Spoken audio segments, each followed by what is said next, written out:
The night air was unusually still, the kind of quiet that presses against your ears and makes every sound seem louder than it is. Ethan walked down the street, hands shoved into the pockets of his leather jacket, boots clicking against the cracked pavement. He had left the small gathering at Leela's apartment reluctantly, insisting he needed an early morning start for work. His friends waved him off, laughing and teasing about how much of a responsible adult he was.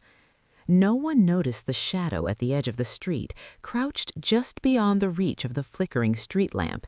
Ethan didn't notice either. He never did. The figure moved with an eerie calm, keeping pace with Ethan without making a sound. A dog barked somewhere in the distance, but Ethan didn't glance back. By the time he reached his house, around midnight, everything seemed normal. The street was empty, the porch light flickered faintly, and the front door creaked slightly in the wind. Ethan didn't think anything of it. He fumbled for his keys, opened the door, and stepped inside. The dog immediately jumped on him, barking and sniffing furiously. "Relax, buddy," he said, scratching behind its ears.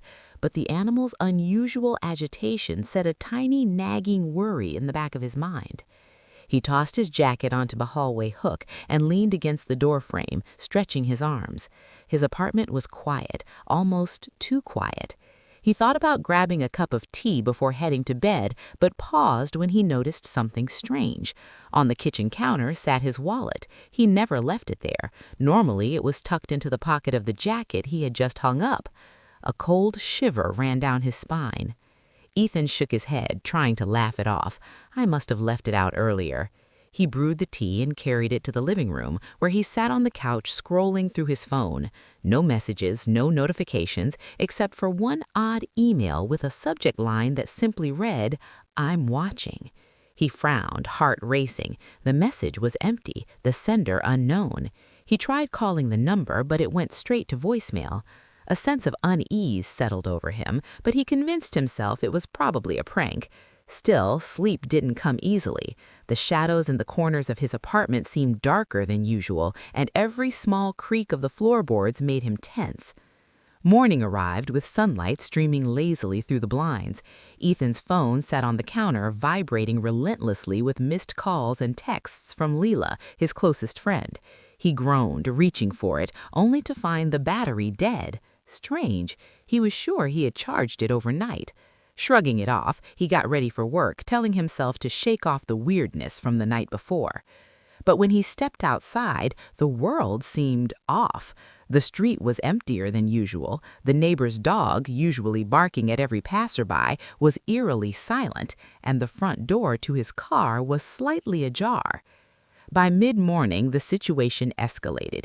Ethan didn't arrive at work, didn't answer calls or texts, and didn't show up for the lunch meeting he had promised. Concern turned to panic when his friends decided to check on him. Leela arrived first, key in hand, only to find the door unlocked. The apartment was quiet, too quiet. Ethan's jacket lay on the couch, and his shoes were neatly placed near the door.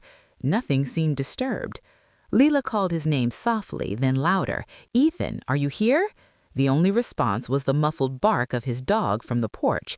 She ran to the front yard and saw it, locked out and whining, staring at the door. Her heart raced. Something wasn't right.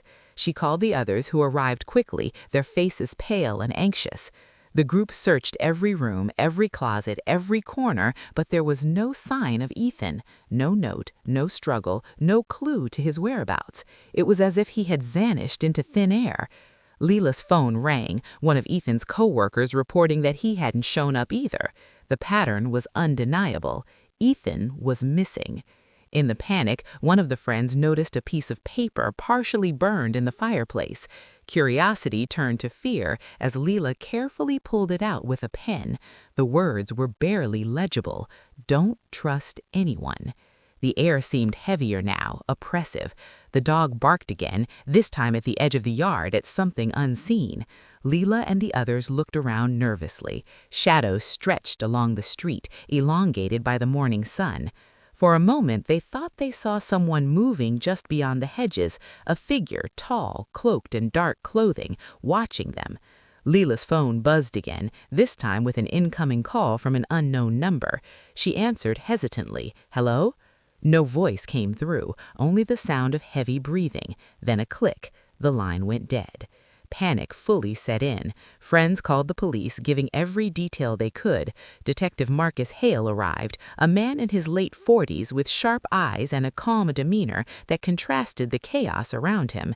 He moved quickly, questioning friends, scanning the apartment, and noting the subtle clues: the open window, the half-burned note, the dog's frantic behavior. "Has anyone seen anything unusual?" he asked, his voice low but commanding. Leela described the shadowy figure she thought she'd seen. Detective Hale nodded, scribbling in his notebook. "Sometimes the smallest details matter the most," he said. Hours passed with no sign of Ethan. News spread through the small town like wildfire.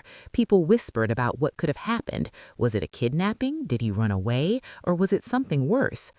By nightfall, the first faint hints of fear began to settle into the hearts of Ethan's friends. Somewhere in the darkness, someone was watching, and the more they searched, the clearer it became. Ethan hadn't just disappeared, he'd been taken and left behind deliberately a single terrifying message. As the streetlights flickered on, casting long shadows across the empty pavement, the camera lingered at the half-burned note in Ethan's apartment. The words, "Don't trust anyone," seemed to pulse in the dim light, an ominous warning of what was to come. And far away, in the stillness of the night, a figure watched from the shadows, motionless and silent, knowing that the hunt had only just begun. The following morning, the town was tense, as if the air itself had grown heavier overnight. News of Ethan's disappearance spread quickly through the neighborhood, carried by whispers in cafes, offices, and social media posts that hinted at a mystery too strange to ignore. Detective Marcus Hale arrived early at Ethan's apartment, his coat buttoned tightly against the cold wind. He was methodical, precise, the kind of man who noticed the smallest inconsistencies that others overlooked. He began with the obvious, interviewing Ethan's friends, starting with Lila. She was visibly shaken, wringing her hands as she recounted the previous night. "He didn't even text me back," she said, voice trembling. "It's not like him. He's always careful, always on time. Something is wrong." Detective Hale listened intently, noting every hesitation, every micro-expression. "Did he seem nervous about anything lately? Any unusual calls or messages?" he asked. Lila hesitated. "There were some weird emails. I didn't think much of them at the time. He never mentioned them, just frowned and deleted them." Hale nodded and moved through the apartment systematically. The half-burned note still rested on the counter. He examined it closely, noting the jagged edges and the faint smell of burnt paper. "Don't trust anyone." The word seemed deliberate, a warning meant for someone specific.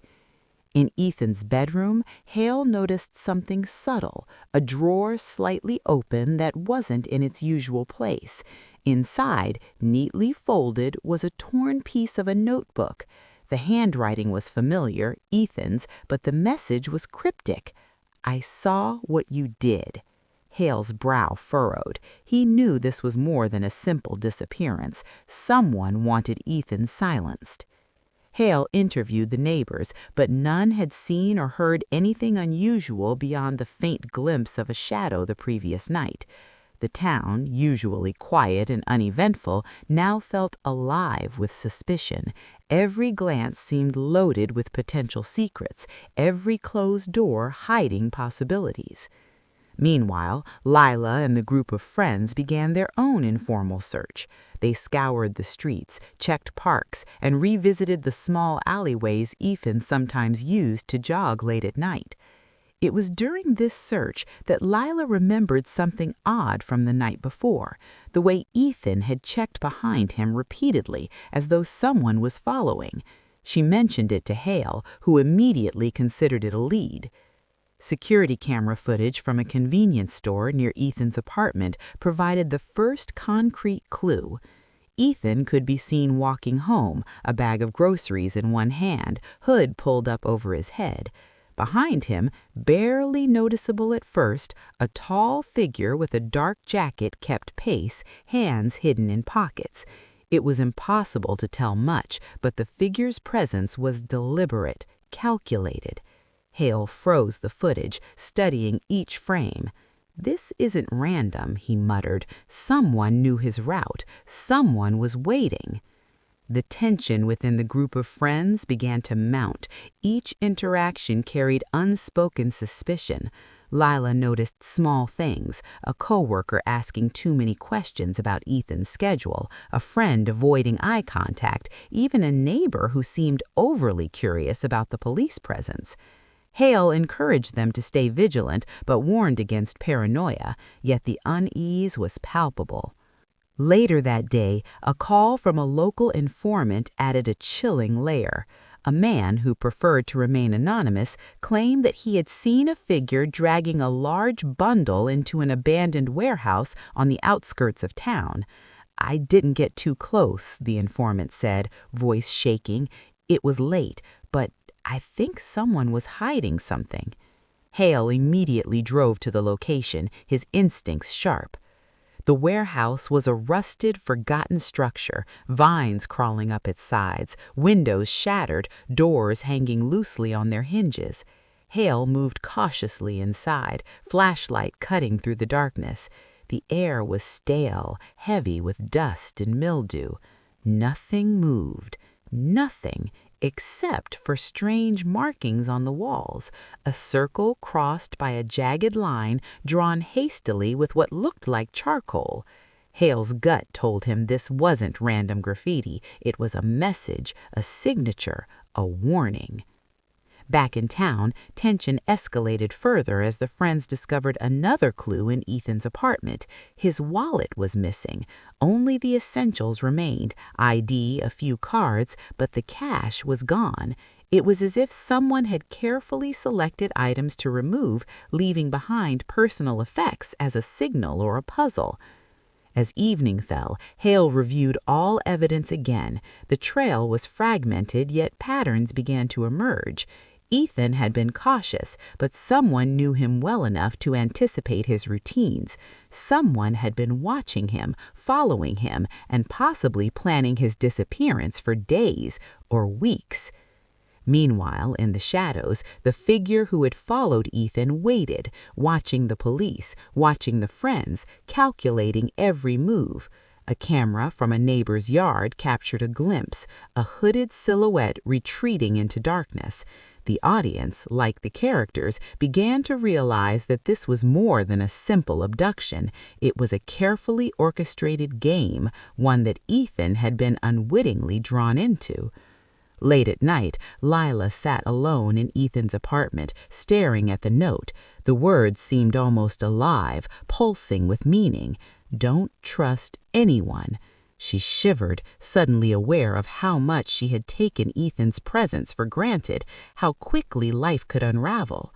Her phone buzzed, a message from an unknown number. She hesitated, then opened it. It was a photo. Ethan, alive but bound in a dimly lit room.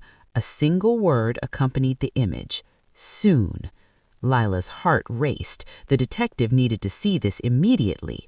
Hale studied the image, noting the background, the faint marks on the walls, the angle from which it was taken. Someone close enough to watch Ethan, but distant enough to avoid detection, was orchestrating this. The night ended with the friends gathering at Lila's apartment, fear and suspicion hanging thick in the air.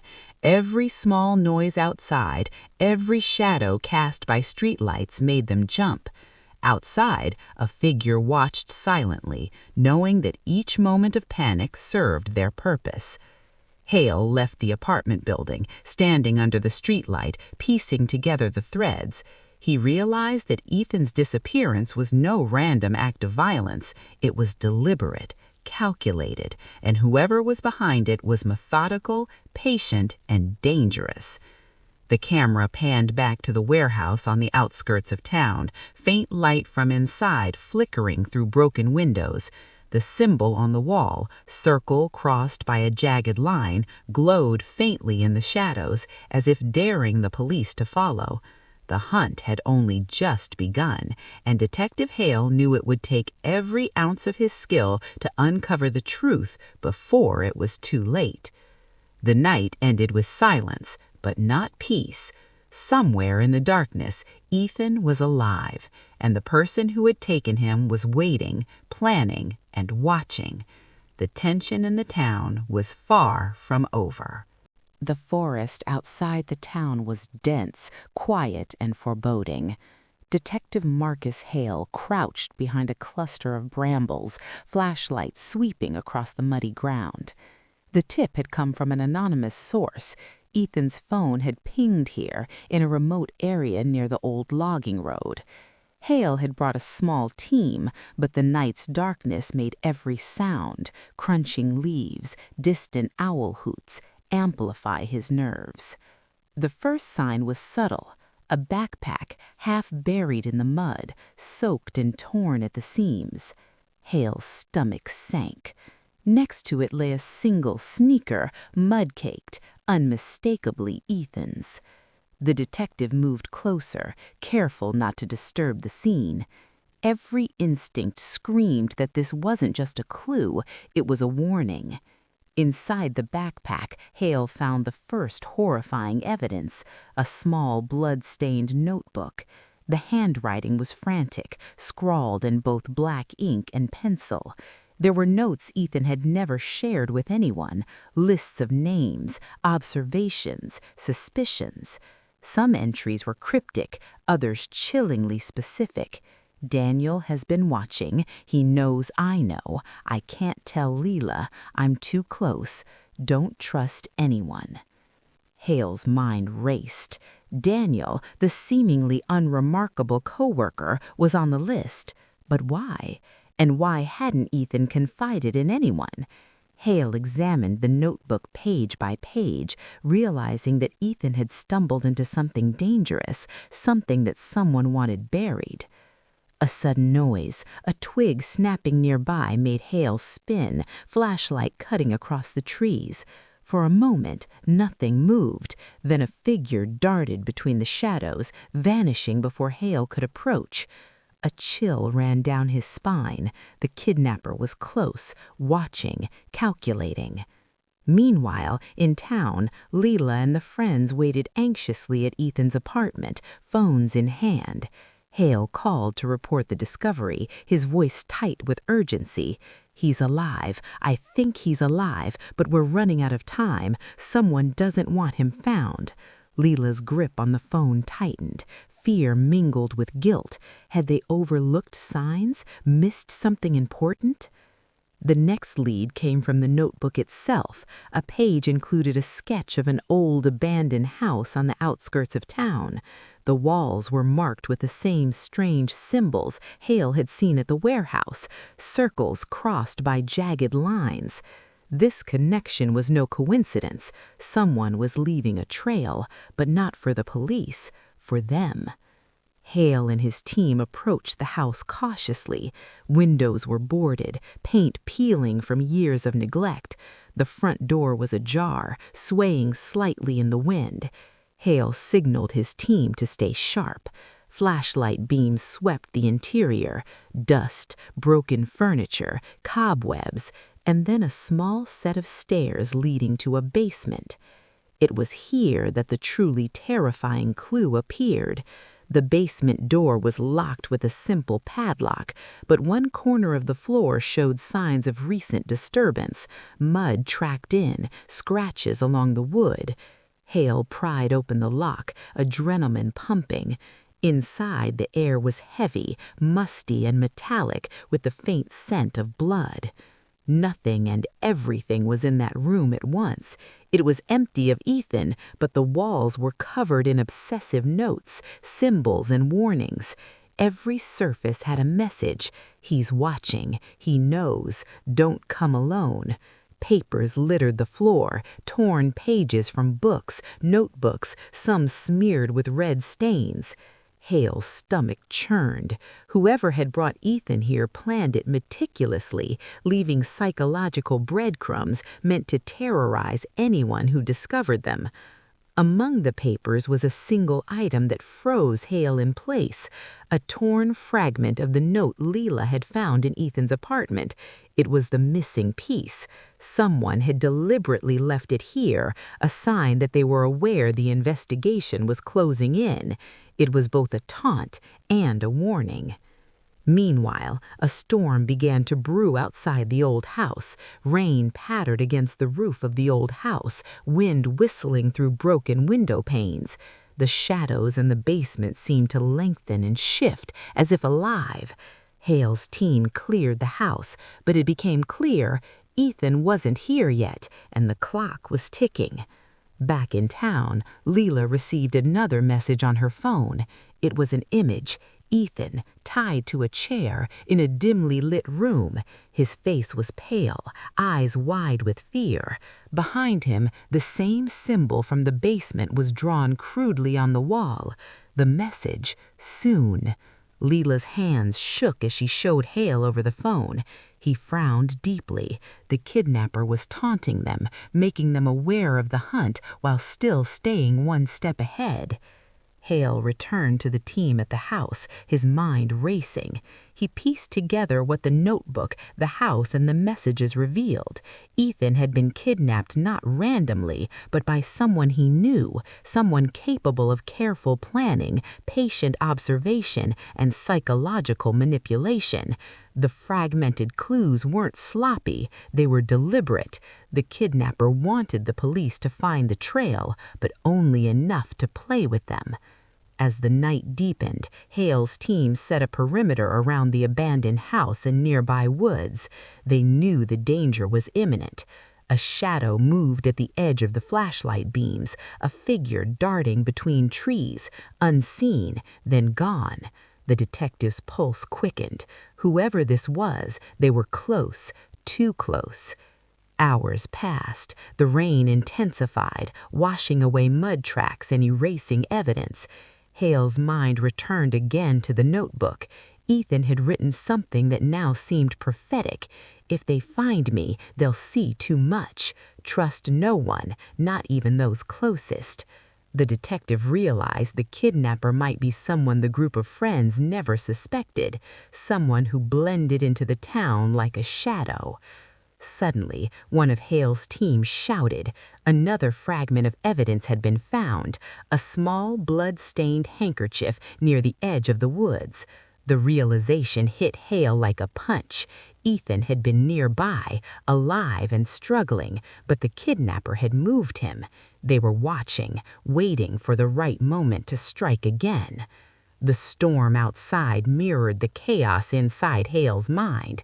The notebook, the abandoned house, the terrifying fragment of the note, all pointed to one truth. This was far from over. Ethan's disappearance was no longer just a missing person case. It had become a deadly puzzle, and every step the police took brought them deeper into the kidnapper's calculated world. And in the shadows, someone watched. A figure who knew the police were closing in, who had deliberately left clues to guide or mislead them.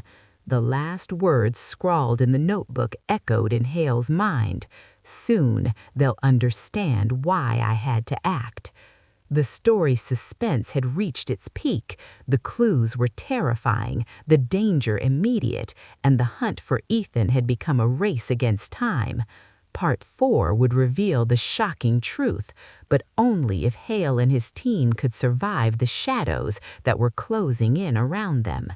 The early hours of the morning were heavy with fog, the kind that clung to every surface and made the familiar streets of the town seem foreign. Detective Marcus Hale stood in the middle of the abandoned logging road, staring at the forest that had swallowed Ethan. He and his team had tracked every clue, the torn notebook pages, the backpack, the cryptic messages, the symbols at the warehouse and basement. Each piece led inexorably to one conclusion. The kidnapper knew Ethan intimately, and now it was time to end this. Hale's focus narrowed to Daniel, Ethan's co-worker, a man who had always seemed unremarkable, quiet, polite, the kind of person you wouldn't notice in a crowd. Yet pieces of the puzzle all pointed to him. The names scrawled in the notebook, subtle observations Ethan had made about Daniel's behavior, and the uncanny coincidences. Daniel had been in proximity to the locations where clues were discovered. Hale's team approached Daniel's house cautiously. It was a modest, two-story building on the edge of town, neatly kept, almost too perfect. The lawn was trimmed, the curtains pulled back, but something felt off. Hale's gut told him the answers lay inside. With a deep breath, he gave the signal. They breached the door. Inside, the house was quiet. Hale's flashlight swept across the rooms, living room immaculate, kitchen spotless. But then signs of recent activity emerged. Mud tracked along the hallway, faint scratches on the hardwood floor. Hale motioned to his team to stay alert. Every step echoed like a warning. The basement door was the target. Daniel had hidden something there, and Hale knew it. With careful precision, they forced the door open. The smell hit first, damp, musty, with a metallic undertone. Hale's flashlight cut through the darkness, revealing the room below. Ethan was there, bound to a chair, his clothes disheveled, a thin layer of grime covering his face. His eyes widened as he saw the detective. "Detective, you found me," he whispered, voice trembling. Hale rushed forward, checking him for injuries while signaling the team to secure the room. The walls were covered in obsessive notes, symbols, and maps. Every inch of the basement told a story of planning, patience, and control. Hale's eyes fell on the final clue, the piece of the torn note left for the police. Daniel had left it deliberately, taunting them, letting them know that the hunt had been orchestrated from the shadows. Then, movement. Hale's flashlight caught a figure at the top of the stairs. Daniel, calm, collected, a faint smile curling on his lips. "Detective Hale," he said smoothly, "I suppose you've pieced it together." "What did you do to him?" Hale demanded, voice low but sharp. "Why Ethan?" Daniel stepped forward, unafraid. "Ethan saw too much. He stumbled into something he shouldn't have. I didn't want to hurt him, not at first, but once he knew, I had no choice." His eyes flicked to Ethan, who flinched instinctively. "He had to be silenced, or everything I've worked for would unravel. You don't understand how fragile peace can be in a town like this. One wrong word—" Hale's jaw tightened. "You call kidnapping, threats, and torment peace?" Daniel shrugged. "I call it survival. People like Ethan, they see what they shouldn't, and they think they can fix it. I had to act before it was too late." The tension was electric. Hale's team kept their weapons trained, every second stretching. Daniel's demeanor was unnerving, not remorseful, but methodical, as if he were conducting an experiment. "You underestimated him," Hale said, finally, keeping his voice calm but commanding.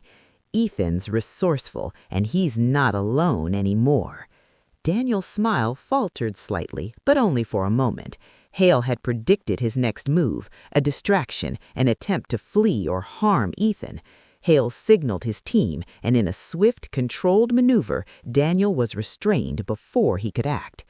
Ethan was unbound carefully, his hands shaking as he rubbed the circulation back into his wrists. I thought I was done for," he whispered. Tears welled in his eyes, a mixture of fear and relief. Leela stepped forward, hugging him tightly, sobbing uncontrollably. The friends clustered around, some shaken, some angry, all struggling to comprehend what had happened.